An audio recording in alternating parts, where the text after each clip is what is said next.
I'd like to be on the cover of Rolling Stone. That'd be cool. Yeah, so I was driving up Sand Hill Road with Peter Thiel, one of the co-founders of PayPal. We're actually driving to see Mike Moritz. This is in 2000. And so we're driving up Sand Hill Road. I didn't really know how to drive the McLaren. And Peter says, so what can this do?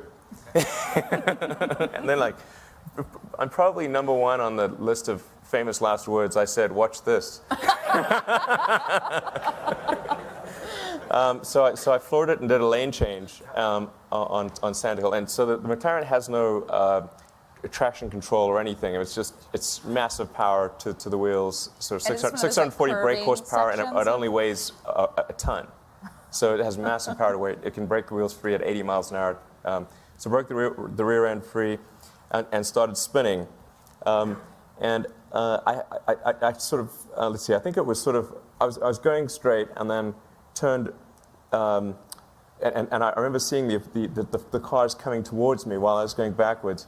And then we hit an embankment, sort of a 45-degree embankment on Sand Hill, which tossed the car into the air like a discus.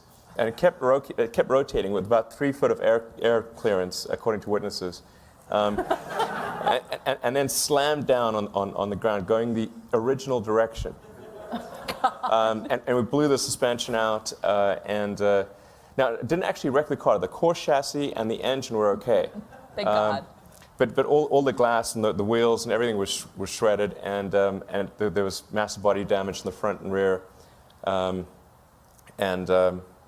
Yeah. And did you start laughing? I don't recall laughing. I could have been laughing in shock, but I don't recall laughing. And then Peter hitched a ride to Mike. I waited while the fire truck and the ambulance arrived, and then finally Did Peter Thiel literally hitch a ride? Over to Sequoia and then once the car was taken care of, then I hitched a ride too, and we continued the meeting.